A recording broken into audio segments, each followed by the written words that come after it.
বিসমিল্লাহির রহমানির রহিম। বাংলাদেশ জাতীয়তাবাদী দল বিএনপি কর্তৃক আয়োজিত 17 বছরের অপ্রতিরোধ্য সংগ্রামের রক্তধারা জুলাই শীর্ষক আজকের এই আলোচনা অনুষ্ঠানের সম্মানিত সভাপতি, মঞ্চে উপস্থিত বাংলাদেশ জাতীয়তাবাদী দলের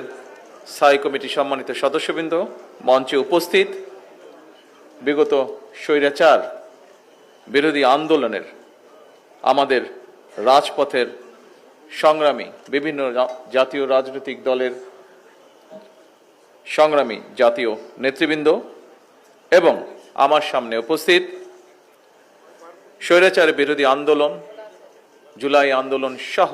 গণতান্ত্রিক আন্দোলনের সকল সৈনিকবৃন্দ, আসসালামু আলাইকুম।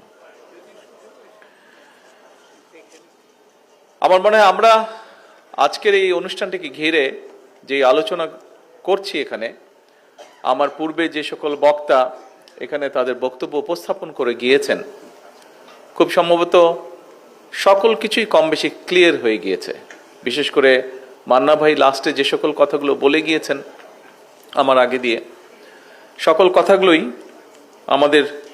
ইচ্ছা আকাঙ্ক্ষা, যা আমরা চেয়েছিলাম বা যা চাইছি, সকল কিছুই ক্লিয়ার হয়ে গিয়েছে। আমি সেই কথাগুলোতে পেছন দিকে খুব একটা যেতে চাইছি না। খুব সংক্ষেপে সকল কথার ভেতর থেকে যদি খুব সংক্ষেপে বলতে হয়, এতটুকুই বুঝি, সেটি হচ্ছে 1971 সালে স্বাধীনতা যুদ্ধে যারা আত্মত্যাগ করেছেন, শহীদ হয়েছেন, তাদের যে লক্ষ্য বা উদ্দেশ্য ছিল, স্বাধীনতা পরবর্তী সময় বিভিন্ন সময় গণতন্ত্রকে প্রতিষ্ঠিত করতে গিয়ে যে সকল রাজনৈতিক দলের যে সকল রাজনৈতিক কর্মী রাজপথে আত্মাহুতি দিয়েছেন, শহীদ হয়েছেন, এবং পরবর্তীতে শেষে জুলাই আন্দোলনে যে মানুষগুলোকে আমরা হারিয়েছি, যারা শহীদ হয়েছেন বিভিন্নভাবে বিভিন্ন সময়, বিগত 17 বছরই হোক, দেশ স্বাধীনের পরে বিভিন্ন সময় গণতান্ত্রিক আন্দোলনে যে সকল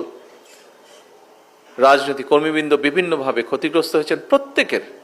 লক্ষ্য বা উদ্দেশ্য একটিই ছিল।